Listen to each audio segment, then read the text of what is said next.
gentlemen, it's Douglas Coleman. Hey, hey, hey. Hi-ho, hi-ho. Welcome to the Douglas Coleman Show. It's me, Douglas Coleman. How are you? I am really excited about our show tonight. Let me get started right away here and introduce my co-host. He's the effervescent, phosphorescent, and always inscrutable Mr. John Morgan. Yeah, John! How are you, John? Hey, everyone, good. How's things in Las Vegas today? Hot. Well, you know, that's going to get to be a bad joke because anybody who's ever been to Vegas, from the end of May to the end of September, they just switch the heat on, and it stays on, and it's just always hot. So it's kind of like the weather report from L.A. is, you know, sunny and 70 degrees all year round. Woo. That's about it. All right. Well, we got a great show for you tonight, a very special guest. I'm just going to read his bio to you very quickly. He has worked with artists including Led Zeppelin, Elton John, Oasis, Robbie Williams, Bill Wyman, Chris Rea, and Twisted Sister, and is now working with independent artists from around the world. With his new production company, EMP, or Epps Music Productions, he has lent his years of recording expertise to independent musicians in the current trend of artists making their own records.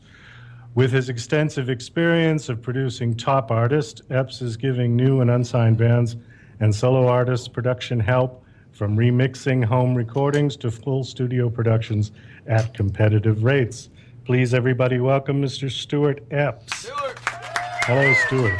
Hey, I was waiting for a big applause then. There was nothing. Well, there is an applause track, but Chad said there? we can't hear it. Is that right, Chad? Right. Never mind, Yeah. I'm here Yeah, anyway. Stuart, I got your track covered. I didn't really mean it doesn't matter. gonna Anyway, have to very listen to nice to be playback. on your show. And hi, Douglas, and hi, John, and hi out there in America or wherever we are all over the world. And very good to be on the show. I forgot to introduce Chad again. And our engineer, Chad, who most of you know from the Jimmy Star Show, is here with us as well. Hey, fellas, what's going on? Good to have you here. Brilliant. Hi, Chad. Good to have you, Stuart. All right. Yeah, good stuff. Well, Stuart, it's a real treat to have you here on the show, and we've got lots Thank to you. talk about. You've Absolutely. got an amazing history, amazing stories, incredible life of working with some of the greatest artists in the last 40 100 years. years. 100 years. I was going to say 100 years, yeah. Yeah. Let's go in the Wayback Machine, back to 1967 if we can. Yeah, that was a good year. And you were working, or you got a job working at Dick James Music. And for people I who did, don't know what Dick James Music was, amongst other things, they were the publishers for the Beatles music. That's And right. if you've yeah. never heard of the Beatles, then please crawl back under the rock from whence Yeah, you came. please hang up now. But you know, Please there hang are up. people that haven't heard of the Beatles, or if they've heard of them, they're not familiar with them. And us old chaps and chapesses just have to get used to that. I find it very frightening, obviously, if I'm talking to young artists and, you know, you mention the Beatles and they say, yeah, I've heard of them, you know. And, of course, we find that a bit frightening, but you have to face the fact that not everyone I work with, I have to face the fact, knows the Beatles that well. But, you know, it's an interesting concept, obviously, that, you know, I've worked with Oasis, who, when I first heard them, I just thought, well, that's just cheeky beyond belief to copy John Lennon or the Beatles and the sounds and the Lennon piano sounds. I thought that's really, what a cheeky thing to do. How could they do that? But after having worked with them and met them and realized that they're only doing it because that's the music that they loved, and it was just, you know, idolizing them and their sound. They just wanted to try and get close to it, and they weren't doing it any nasty way or because, wow, well, obviously if they became rich on it, we can become rich. They just did it because they loved the sound and the music. So, and they turned out to be great musicians and great guys. So I couldn't, but for, you know, what I was going to say is that for people that then started buying Oasis records, who maybe didn't know the Beatles that well, you know, this was kind of new for them anyway. The sound was new. So it was, you know, the Beatles sound was in those days, and now Oasis were taking it on, really. I don't know if Paul McCartney would agree with you. I heard an interview with him on Howard Stern where he wasn't. He was trying to be polite, but he basically said, "Well, it's a bit derivative, isn't it?"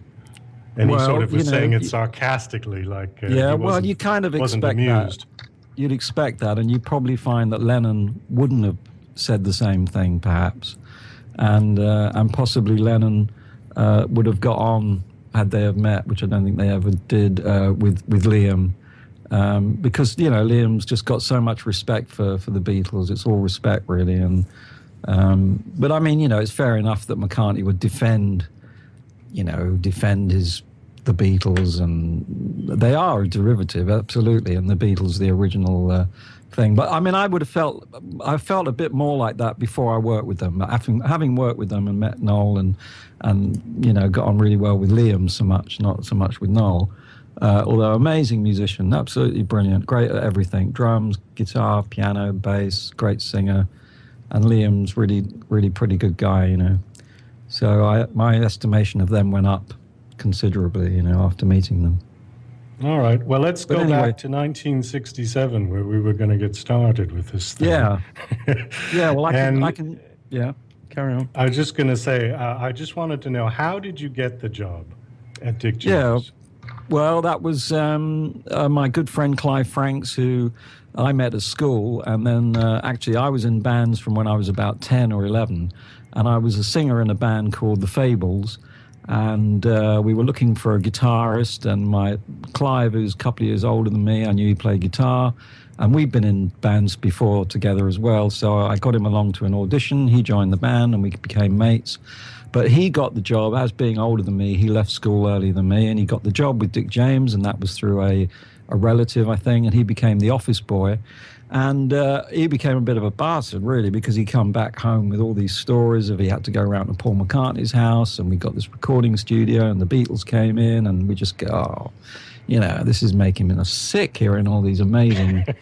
He not only did that, but, when Sgt. Pepper, obviously most people have heard of the Sgt. Pepper album, came out, he was the office boy, and Dick James asked him to take a proof of the album sleeve to the printers.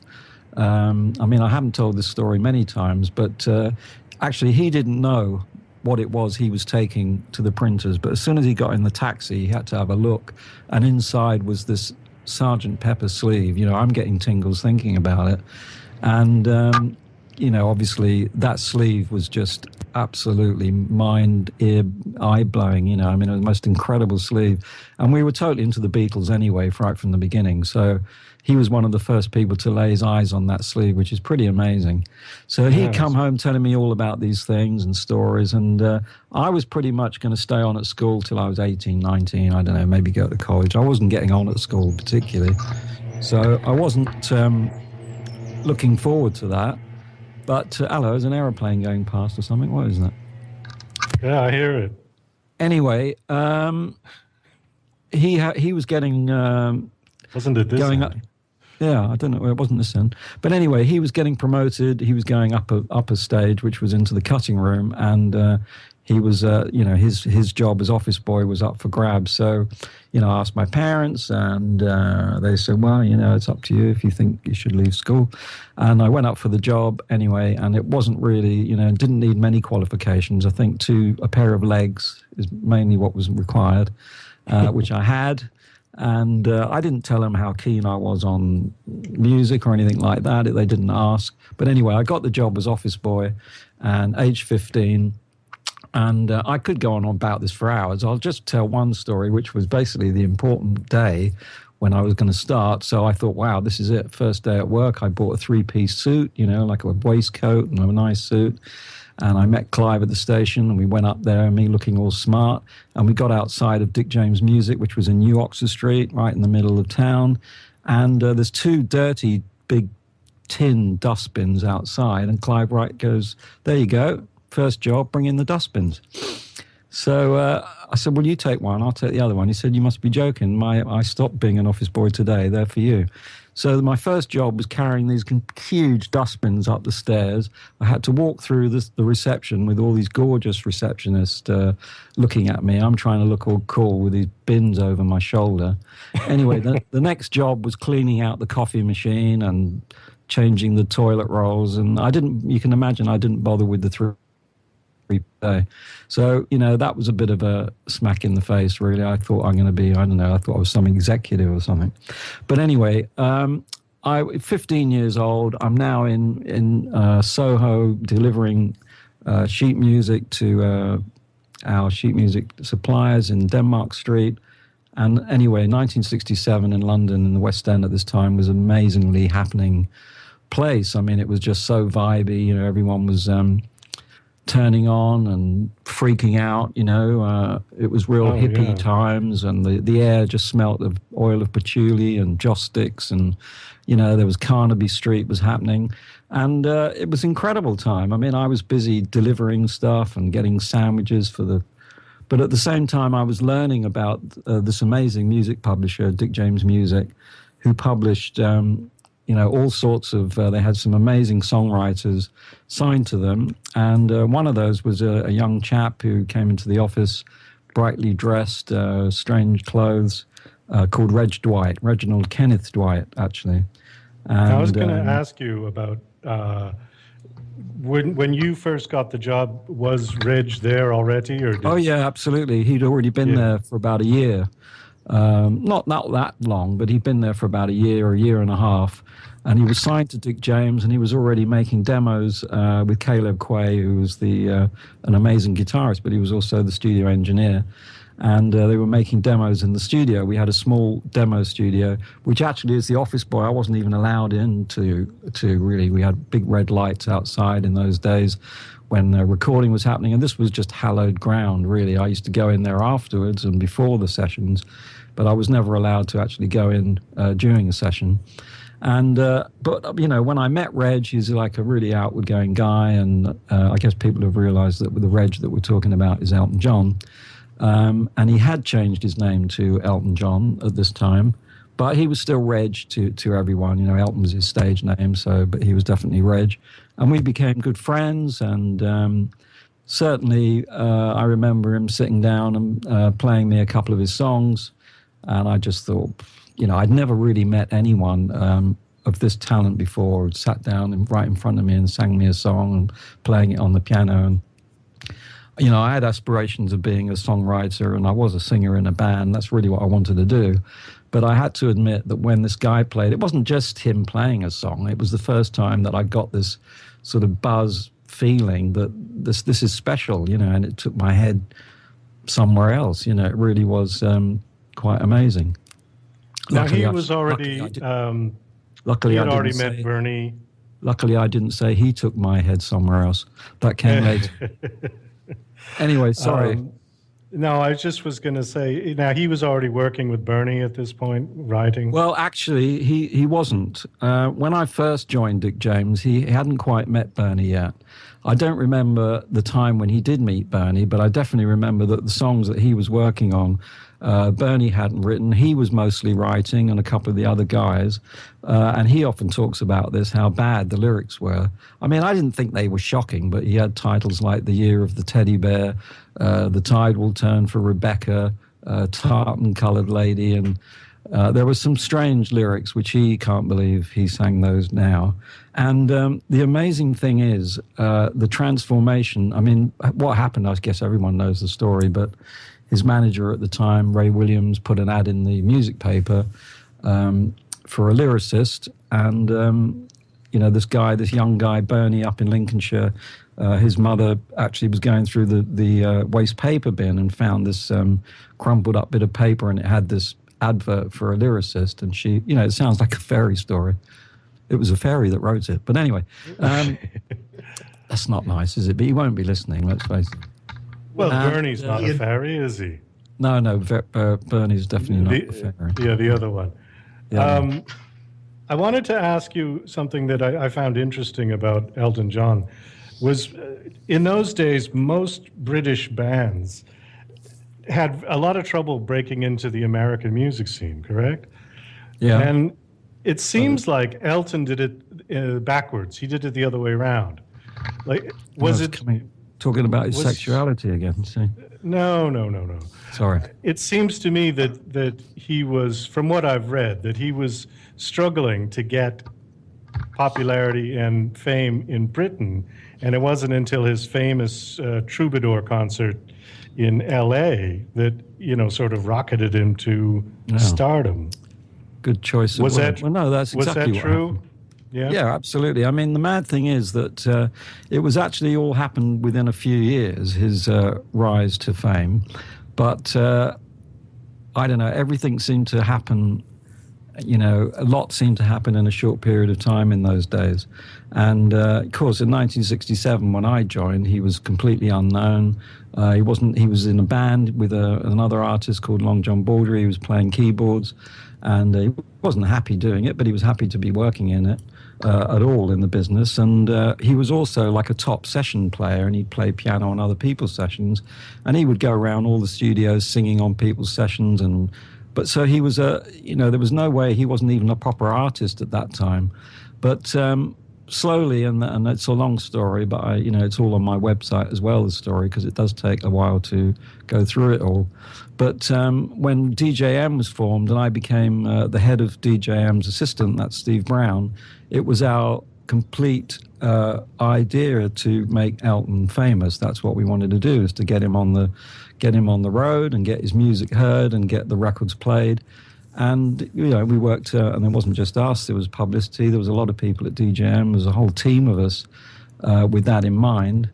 And but it wasn't easy. And he was playing universities and colleges, and wherever he played, he was great live. Although he wasn't, he was just sitting there and playing. He wasn't performing like he does these days. He was growing in popularity, but we released one single and we released another single. We released Empty Sky, which was the first album, and nothing really happened with that, although it got good reviews. The Elton John album, which I could go on about for hours, was then made, the orchestral album, which Gus Dudgeon now was producing. But nothing really happened with that. We released a single from that called Border Song. Nothing really much happened with that in England. So it was a struggle.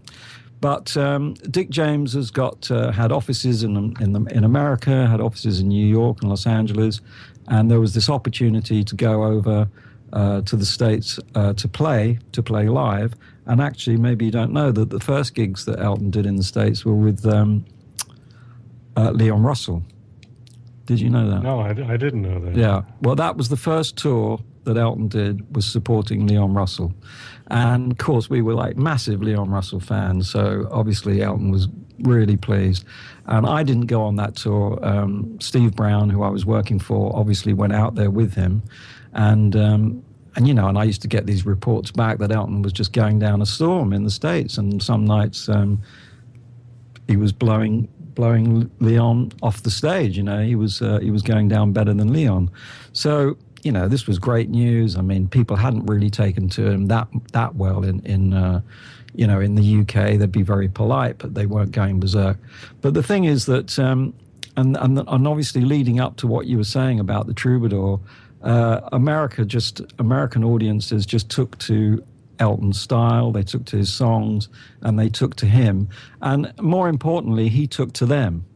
I mean, that's what people forget, Oasis go to America and they're not really bothered, they're full of themselves a bit as well, although I said they were nice guys. And, I'm talking to America now, and I'm talking to Americans, so it's good I'm being nice. You have to really genuinely like them and like America. And Elton absolutely loved America. All his favorite artists were over there, his favorite actors, actresses, very sort of pro-American everything. I mean, Elton used to work in a record shop in London, and he'd get in all these American imports and bring them to the studio. And we just preferred American music. That's all there was to it. So to actually be there, he loved it. Cliff Richard, big star in the UK, didn't really make it in the States. Chris Rea, who I worked with, didn't really like being in the States, didn't get on there. And so, I think it's a two-way thing that that happens there. But the gig that you're talking about, I mean, basically, he then went to Los Angeles, and we had this amazing radio promotion guy called Norman Winter, and he was really over the top, and he'd gone mad, and he'd hired a double-decker bus to meet Elton and everyone at the airport, which they all found very embarrassing. And actually, most of what this guy did was very embarrassing. You know, he'd be all full of all this big hype and bullshit, we used to call it. But the thing is that there is a lot of that, and there was a lot of that went on. And for the Troubadour gig, which is where Elton was booked for a week, I think it was, or definitely several days, they just got some sort of list together, and whoever was in town, whether it was Mae West or Andy Williams or Neil Sedaka, whoever it was, they invited them to this gig at the Troubadour. And prior to that, this Elton John album had come out, which is very, very English. It's got the orchestra on it, Your Song, 60 Years On, The King Must Die, big production, beautiful production by Gus Dudgeon. And the obviously Americans took to that album. And I guess when they looked at the sleeve, it's very moody with Elton in the dark. The fact is that was the only picture we had that he looked any good at all, which is why we chose that one. It wasn't for the mood. But, it all looked very moody and very English. And so the Troubadour comes up, which is a great venue. I mean, I've been there, a lot, and it's a marvelous place to see a band anyway. I mean, leading up to this, Elton decided to take a band with him, but decided to take a new band. And this was very, very, very different to just have a bass player and a drummer.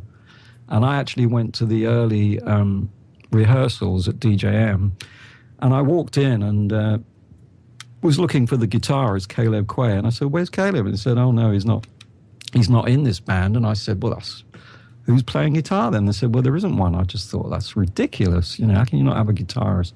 But Elton had decided that he didn't want Caleb anyway. It was going to be it was going to be piano, bass, and drums. And but it wasn't any sort of bass and drums. It was Dean Murray, who was an amazing bass player, who sort of played chords and big, heavy chords on the bass. And then you've got Nigel Olsson with his massive drum kit. And after I'd been sitting in there for the rehearsals and heard how they rearranged some of these songs that were done for orchestra, I had to admit, wow, this really is amazing, And also, not having a guitar allowed the piano to come through more. So this is what was opening up at the Troubadour, and I'm trying to think who introduced him. It's terrible when you have to think of what's the singer? Neil Diamond, that's it. Because Neil Diamond was also on MCA, which was the record company that Elton was with in the States. So you got Neil Diamond introducing Elton John at the Troubadour, and I hadn't said, but Bob Dylan was in the audience. I think James Taylor was in the audience. It was it was a pretty good turnout. And so on comes Reg Elton with piano, bass, and drums, and starts playing these songs. And then the set sort of goes on, and then at the end he starts doing a rock and roll medley and jumping on the piano and doing a whole lot of shaking, and the place I wasn't there, but I mean everyone, would tell me exactly what happened. The place just went mad, everyone was bowled over that what they thought was going to be a shy, quiet Englishman was now rocking and rolling and doing all these great songs that they, loved. And obviously there was tons in the press in the States, but the biggest thing that happened was there was, and you can see this on my website, was that it was the first time that Elton got headlines, and it said Dylan digs Elton, and this was front page headline news of the Melody Maker. And there's a picture of Elton there standing up, which was pretty weird, banging a tambourine, which was pretty unusual for him. And this was exactly what you said happened, that he now suddenly, everyone in LA is talking about Elton John, and this reverberated back to England, and people started taking more notice of him. And this was the whole rocketing to fame, really, that still took a little while, but you're quite right that it first happened in the States, absolutely. One of the interesting things that you said was that they were expecting a very quiet sort of singer-songwriter type. and he was doing like a Jerry Lee Lewis Yeah. routine on the piano. That's right. Yeah. I want to fast forward now because our time is running quickly.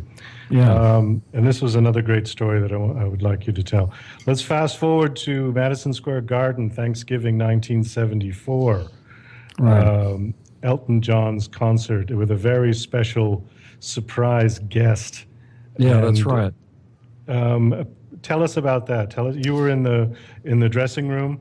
Yeah, well, just to spool back a little bit, because I did do a couple of tours with Elton in the 70s, and we toured all over America, 3-month tours. But then in 1974, or probably late 73, we started Rocket Records, and I started working with a lady called Kiki D, and I was now looking after her in much the way that I looked after Elton. And Elton actually asked her to support him on another 3-month tour of America. So this was amazing, really. And now Elton's pretty huge in the States. And we had the Starship, we had our own plane, we had limousines and policed outriders traveling with us. So it was an amazing tour. And everything was amazing anyway. It was all going great. Kiki D was doing very well. We had a great band. And then suddenly Elton sort of announced that John Lennon's going to be joining us for a couple of days. And of course, we were very pleased about that. And then he came on this plane, and he was very, very nice, very great, really quite shy, actually. He was a really nice guy. And then we were due to play at Madison Square Gardens. And the story goes that John Lennon wanted Elton to play on his track. I think that's how it went anyway, whatever gets you through the night. And Elton said, well, I'll do it if I'll do it on one condition, and that is that if it gets to number one, you have to join me at a gig in America. And John probably thought, well, there's really not much chance of that happening. So he said, yeah, sure, no problem.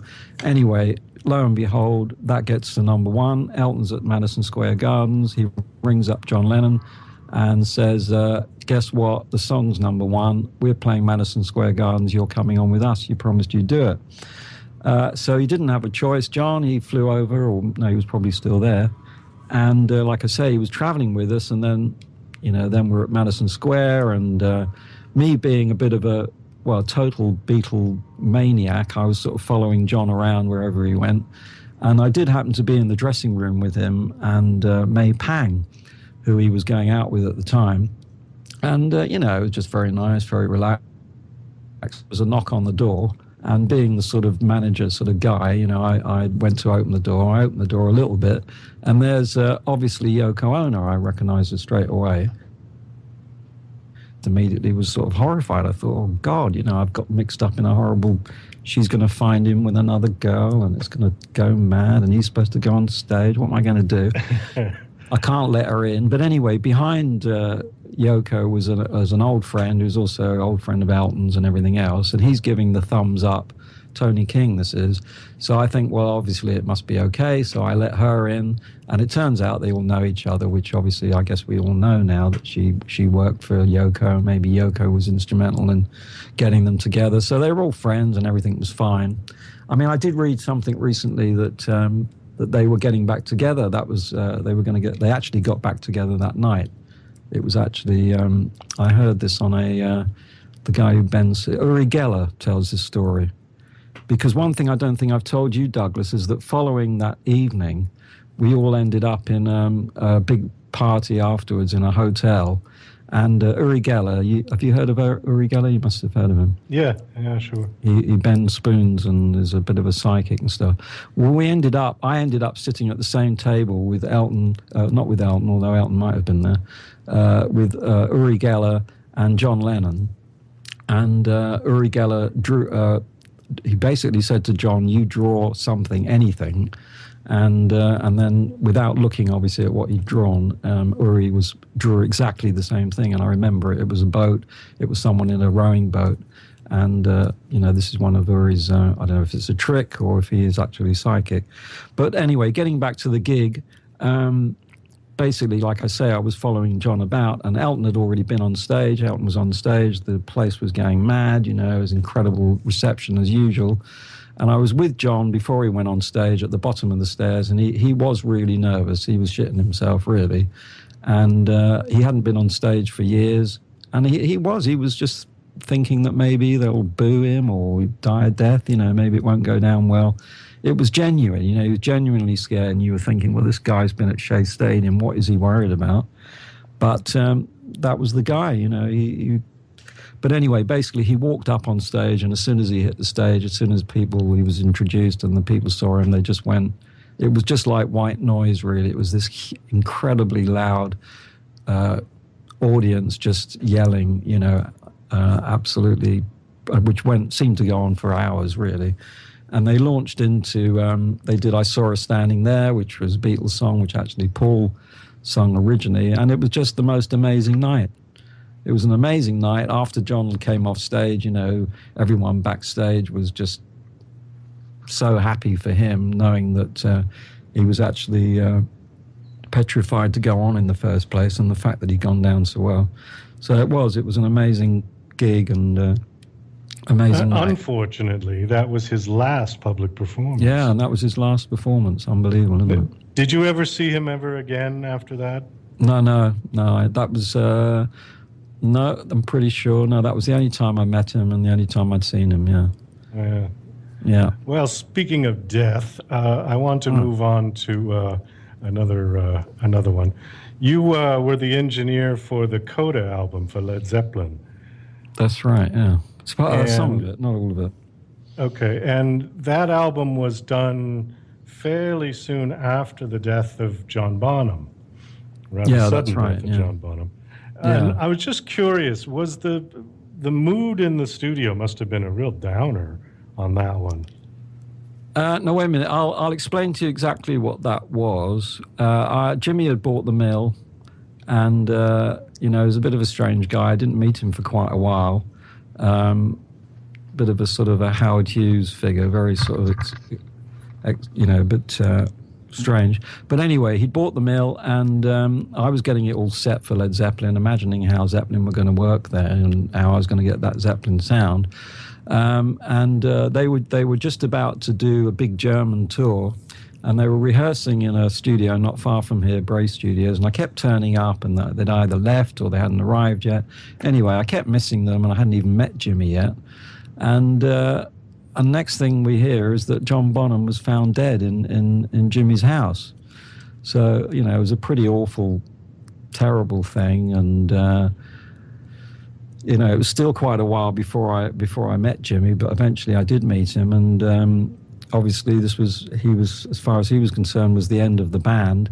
But what he did want to do was to put together a tribute album and a last album for Led Zeppelin.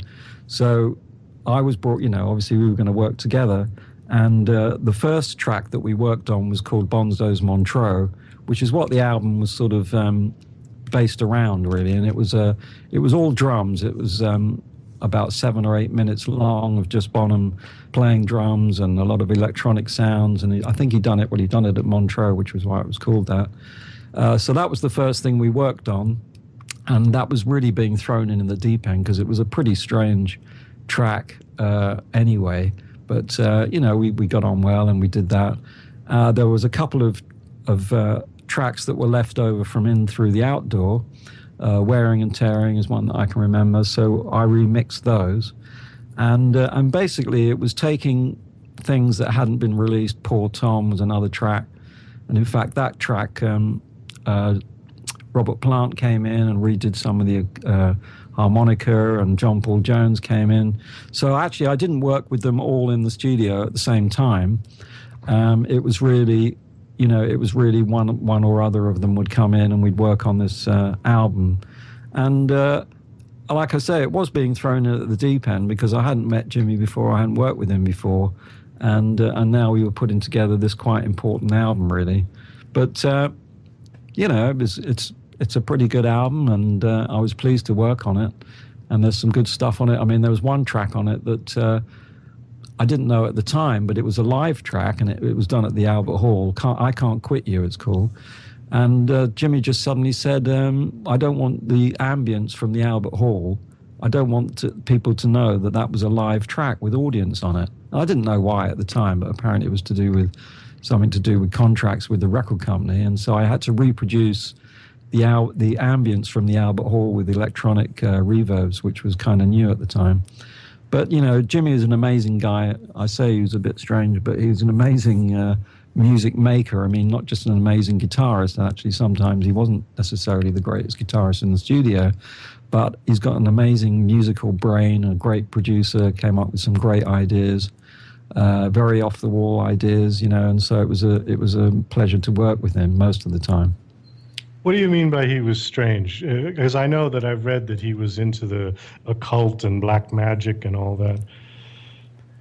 Yeah, well, I would say that even without the occult and maybe certain substances, he'd probably still be quite eccentric was the word I'm looking for. I can't always remember that word. Right. But I would say he's fairly English eccentric anyway. You know, without the fact that he likes, you know, some, you know, but he likes the architecture of those sort of houses, you know, that have got, he bought Aleister Crowley's house in London, which is, I think, right. He might still only bought an Aleister Crowley house in Scotland, you know, and he did have an occult bookshop as well, Jimmy Page. So, you know, he's fascinated by it all. And of course, you know, Led Zeppelin seemed to have a bit of a myth because of these things around them. But, you know, to work with, he's very quiet, actually, a lot of the time, shy sort of guy. And, yeah, he's just very thoughtful. But what I actually meant was he's bloody brilliant in the studio with ideas when it comes to making sounds. I mean, he didn't tell me what drum sounds. We just sort of, I get something together and hope that he liked it. Or even guitar sounds, you know, we just sort of work and it just all seemed to happen. But, you know, when it came to putting solos together, he was very brilliant at putting things that he thought would sound good together. We did a film together called Did the Music to Death Wish 2, which was actually more interesting because he would be using the bow. Oh, I like that movie. It was a good movie. Well, it was, you know, if you listen to the soundtrack, there's some amazing sounds on there, backwards pianos, and as I say, he used the bowed guitar. He used this thing called a theremin, which, I mean, I thought I'd never heard of a theremin before. Have you heard of it? No. Yeah. Well, probably not a lot of people out there have heard of it either, but it's one of the first, if not the first, electronic instruments. And basically, it's an oscillator, and it makes a high-pitched oscillating sound, but it has an aerial, and as you go near the aerial, and everyone can now, if we've got anyone listening, can look up theremin and Google it, and you'll find that it's early 1900s it was invented, I think. And, you know, I was just in the control room one day, and someone said to Jimmy, why don't you get your theremin out? And I thought, what the hell? I thought it was an animal or something. I thought it was like a little cat. I don't know what they were talking about. I thought they were actually doing this for my benefit, trying to catch me out. Anyway, next minute, someone comes in with this aerial with a load of wires. And, yeah, they set this thing up, and he had it set up to a delayed echo thing, and it's just got an amazing sound, actually. So, and probably not many people know that Jimmy Page actually had one of the first automated desks that he actually had built. And, you know, some of the equipment he brought in to the mill when he bought the mill was pretty innovative, really, for its time. He had computer-operated delays so that the delay that he used on Robert Plant's voice, you know, he used to use a lot of delays. They'd be controlled by computer, so they wouldn't be the same all the time. You know, he was very innovative when it came to engineering and recording sounds and different things in the studio. Dave Davis, who is in our chat room, who's a host of another radio show, Independent Share Radio, just said that they used a theremin on Good Vibrations, the Beach Boys song. That's absolutely right, and that's probably, that could well be the first time that it had been used in a pop record. I don't know if that's absolutely right, but yeah, Good Vibration. Right, that's the sound, yeah? Yeah, Yeah, I wouldn't have remembered that, but he's absolutely right. That's right, yeah. Dave's a very smart guy, very knowledgeable. Yeah. I wanted to ask you about a special birthday party that you recently went to. Oh, right. If you could tell that one. Yeah, 'Cause that absolutely. was hysterical, I thought. I'm still Historical. laughing about that one. Okay. Well, unfortunately, not everyone is. But, what happened? Well, just to fill everyone in, that, I worked with Elton John on and off for 40 years, but I was in a pub. A young chap came up to me and said, I know you. I know who you are. You maybe don't know who I am, but you know who this is. And he showed me a picture, and I said, yes, that's Elton John. And he said, no, that's me. And I looked at it again. I said, no, that's Elton John. Anyway, this went on for a while until he convinced me that it was actually him dressed up as Elton John. I said, well, that's pretty amazing. You definitely look like him. Anyway, I went to a gig. This guy is called Paul Bacon, and he goes under the title of Ultimate Elton. And we were chatting away, and then he sort of went out, and I'd forgotten even what I was doing at this gig. And next minute, I turned around, and there's Elton John, and I went, "What the fuck's he doing here?" Anyway, it wasn't Elton John; it was this guy again, Paul Bacon. So he is quite remarkable. He doesn't just look like Elton, and he sounds like Elton when he sings, but he moves like Elton, he talks like Elton, and I don't know if he does everything that Elton does, but he's pretty close. So I decided that that's it. I've got to manage this guy, and he didn't have a manager. And I said, well, now you've got one, because I think you're brilliant. Of course, I know everything about Elton John, so it's going to be great. Anyway, so we were getting gigs together, and we've been working together for a couple of years. And we did a video, which, lo and behold, Elton John's mother, the real Elton John, mother actually saw the video and just went, bloody hell, he's just like Reg. Because she talks a bit like that. And That's a pretty good impression, yeah. Yeah, well, you've never met Elton's mother. No, I haven't, but I just... Actually, it sounded more like somebody from Monty Python. But... Terry Jones. Well, there that's you what it go. sounds like. Terry Jones, yes. I shouldn't have... I hope she's not listening. She doesn't sound like that. But anyway, I'm mimicking a bit. So she said, well, it's my 90th birthday. She was 88. So it was a couple of years away. She said, my 90th birthday party, and would Ultimate Elton play at my party? And so I got the message. It was through a guy who'd been with Elton for years as well, Bob Halley, and was now great friends with Sheila as well. And Sheila Fairbrother is Elton John's mum. And so my first reaction was, wow, that's incredible, that's amazing. My second reaction was, Elton's not going to like that at all. So it was sort of good news, and then I thought, oh, God, I don't know.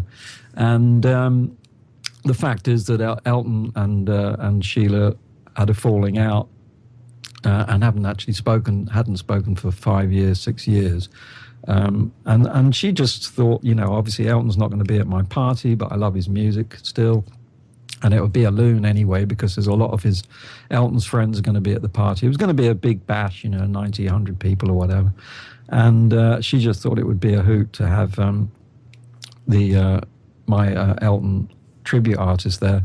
So, so we arranged to do it. And this was in April that's just gone. And it was an amazing evening. I mean, from the Ultimate Elton tribute point of view, to have the real Elton's mum, let alone invite you, but then to be playing in front of her. There was Elton's ex-manager there, John Reid, who actually had sort of heard that I was managing now this tribute Elton and thought it was disgusting, and how could I be involved in a tribute. He just had his mouth open the whole time when Paul was on, and just could not believe how similar this guy was, and could see, why we were all involved now. And, it went down a storm at the party, and Sheila had a great time. And what happened following... Sorry, go on. I was going to say, was everybody that was at Sheila's party, were these people that Elton has had a falling out with at one time or another? Yes. Yeah, well, there is a bit of a gang of people there that have fallen out. John Reid is one of them, who was his manager for 15 years. Bob Halley is also his personal assistant, and was with him for about 30 years. And so this is the reason why they fell out. Although I don't know, not good to go on about that sort of thing. But so Kiki D, I didn't mention Kiki D, who was still friends with Elton, was there, and she actually came on and sang with Paul. They sang "Don't Go Breaking My Heart." So it was a brilliant night. There was Muff Winwood, who is Steve Winwood's brother, but he was also the head of Island Records and head of Sony Records, and been friends with Elton for years and years and years. And he had to admit that this guy was good. I mean, tribute artists generally, I know it's kind of accepted now, but really when it first started, it was just, why is anyone doing that? I mean, what is the point of that? That's a terrible thing to do, to go on and copy someone else. Well, generally, tribute artists don't tribute somebody until they're dead. No, that's probably right, yeah. So it's kind of unusual that he would be a tribute artist of somebody who's still alive and performing. I'm trying to think. There must be. Yeah, but there's David Bowie tributes, and there's there's Rolling Stones tributes. There's Pink Floyd. There's loads of them that are still alive. I think you'll find there's fewer that are dead than are still alive. Obviously, the Elvis one is one of the biggest. The Elvis one. But the Beatles is the second biggest, and they're only 50% not alive. Yeah. So. That's true. Yeah. So there are hundreds. Actually, there's hundreds and hundreds of Elton John tributes. But actually, having looked at a lot of them, I mean, a lot of them are very camp. They portray Elton at his campest when he was wearing all the big outfits and everything else. The duck outfit. And some of them, they send him up. It's kind of like sending him up a bit, because they sort of they might not be doing it on purpose, but because they've chosen that period when he was maybe a bit outrageous or more outrageous, and in his younger days, it's sort of kind of like sending him up. Whereas Paul doesn't. He really just goes on pretty much like Elton does now, although singing in the same way that Elton does, singing a lot of the early stuff. But he's not even really trying to copy him in terms of he is in his voice. But although actually when he reckons that he just opens his mouth and it sounds a lot like Elton John. I mean, he does, he acts it a little bit. He does act. I got to interrupt you right here. Chad. Sure, Hi, Captain. Hello. How much time we have? We're about down to 2. Oh, 2 minutes? 2 hours. 2 hours, yes. Minus. Oh, dear. Well, I guess we're not getting to the song then, are we? Well, can we do the song now? No, it's 2 minutes. That's the song is almost 4 minutes long. All right, so before we go, then, can you please give us your website and just quickly tell us about you're working with indie artists now and promote your new EMP? Yeah, I will do that, Douglas. But just to say, it's been a pleasure to be on your show, but we do need at least 3 hours, if not 3 days. Yeah, we do. We do a marathon show. Yeah, these stories, they just tend to go on and on. But yes, I mean, if anyone's out there, in fact, it would be very nice if whoever's listening in now would dial up on my website, www.stuartepps.com, and then I can see who you are and where you are. And if you go onto Stu's story there, it tells you all about what we've been talking about and more.